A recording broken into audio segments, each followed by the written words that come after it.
the hood, and what you find is pure magic.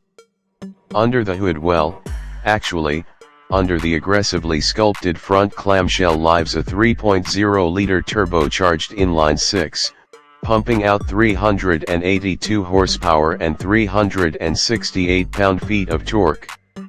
0 to 100 we're talking 3.9 seconds. That's not just quick, that's warp speed in Lahore traffic quick. It sends power to the rear wheels via an 8-speed automatic that reads your mind. It shifts fast when you want to play, and silky smooth when you're just cruising. The driving experience is thrilling. It feels planted, sharp, and communicative. You point it into a corner, and it just rotates. It's a true sports car, not just a straight-line hero. On Pakistan's highways, it's a beast that begs to be unleashed, but in the city, you'll be babying it over speed bumps that suddenly feel like mountains. Fuel efficiency: if you're buying a Supra and asking about mileage, you're missing the point. But I'll give you the numbers. In the city, you're looking at 8 to 9 kilometers per liter if you're gentle. But let's be real, who drives a Supra gently on the motorway? You can stretch it to 12 or 13 if you behave, but the moment you floor it, that figure drops faster than your savings account after the down payment. Fuel tank is 52 liters, so you'll be visiting the pump often, especially if you're enjoying the car the way it's meant to be enjoyed. Running costs high. This car demands premium fuel, and maintenance isn't cheap. But if you can afford the car, you already know that. Now, here are a couple of interesting facts that might blow your mind. First, did you know that the Supra shares its bones with the BMW Z4? That's right, the chassis, engine, and transmission are co-developed with BMW.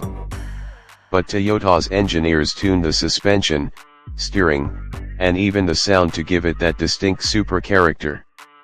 Second, the 2026 model finally addressed the one complaint everyone had: the suspension is now adaptive, so you can actually have a comfortable ride when you're not in track mode.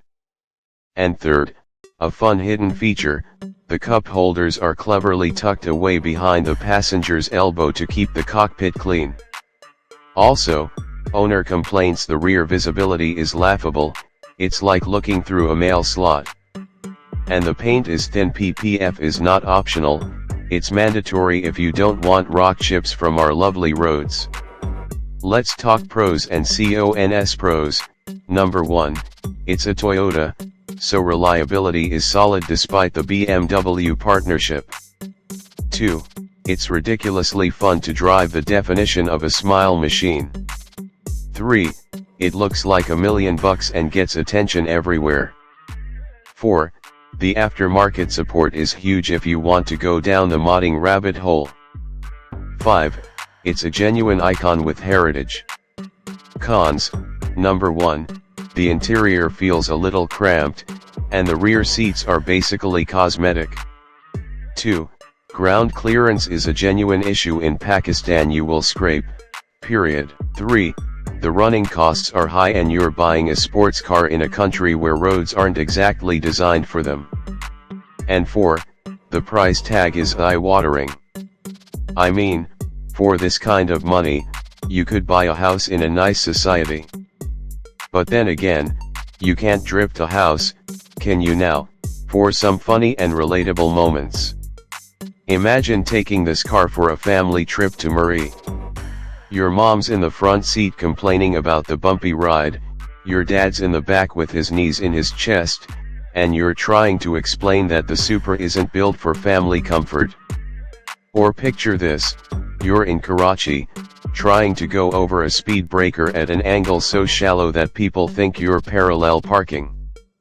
And don't even get me started on the desi car guy uncle who'll walk up to you and say, "Beta, BMW ka engine hai, Toyota ka chassis wa, mixing company." You just smile and nod. So, final verdict. Who should buy the 2026 Toyota Supra? You should buy it if you're a true enthusiast who values driving dynamics over practicality, if you have another car for daily duties, and if you want to own a piece of automotive legend. Who should avoid it? Anyone who needs 4 doors, anyone who lives in an area with speed bumps every 50 meters, or anyone who gets anxious about fuel bills. Is it worth every rupee for the passion, the thrill, and the sheer joy it brings? Yes. It's not a rational purchase, it's an emotional one.